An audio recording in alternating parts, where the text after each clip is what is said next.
থকা মৌলানা আখতাৰ হুছেইন সাহেব, আমাৰ অসম কংগ্ৰেছৰ প্ৰাক্তন সভাপতি শ্ৰীযুত পৱন সিং খাটুৱাৰ ডাঙৰীয়া, আমাৰ বিভিন্ন ৰাজনৈতিক দলৰ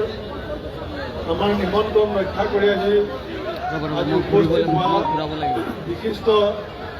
নেতৃবৃন্দ, আমাৰ AICCৰ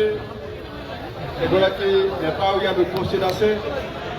লগতে আমাৰ বিশিষ্ট বুদ্ধিজীৱীসকল, শিল্পী সাহিত্যিকসকল, আমাৰ মাননীয় বিধায়কসকল, আমাৰ দলৰ কাৰ্যকৰী সভাপতি জাকিৰ হুছেইন চিকদাৰ ডাঙৰীয়া প্ৰমুখ্যে, আমাৰ দলৰ কৰ্মকৰ্তাসকল, পৰম পূজনীয় ৰাইজ আৰু সাংবাদিক বন্ধুসকল, আপোনালোক সকলোৱে নিমন্ত্ৰণ ৰক্ষা কৰি ইয়াত উপস্থিত হোৱাৰ কাৰণে পোনপ্ৰথমে সকলোকে আন্তৰিক কৃতজ্ঞতা আৰু ধন্যবাদ জ্ঞাপন কৰিছোঁ।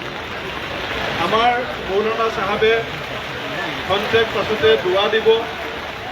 মই এই মুহূৰ্তত আমাৰ ৰাজ্যখনৰ শান্তি সম্প্ৰীতি ভাতৃত্ববোধ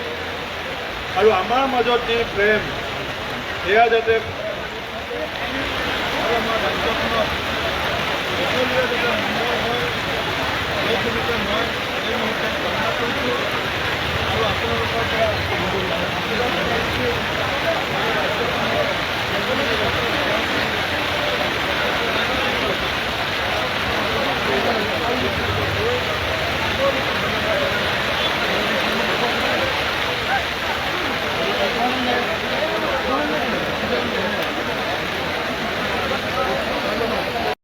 থকা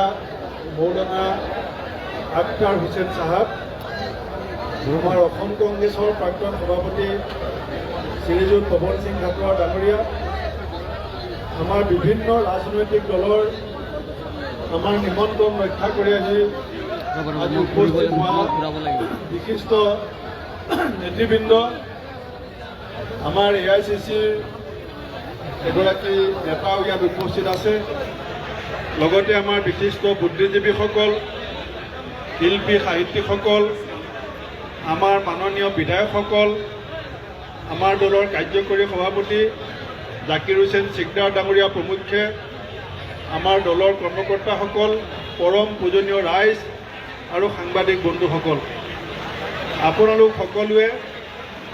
নিমন্ত্ৰণ ৰক্ষা কৰি ইয়াত উপস্থিত হোৱাৰ কাৰণে পোনপ্ৰথমে সকলোকে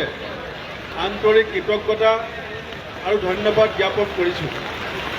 আমাৰ মৌলানা চাহাবে খন্তেক পাছতে দুৱা দিব। মই এই মুহূৰ্তত আমাৰ ৰাজ্যখনৰ শান্তি সম্প্ৰীতি ভাতৃত্ববোধ আৰু আমাৰ মাজত যি প্ৰেম, এয়া যাতে আমাৰ ৰাজ্যখনত সকলোৱে যাতে সুন্দৰ হয়, এই ভূমিকা মই এই মুহূৰ্তত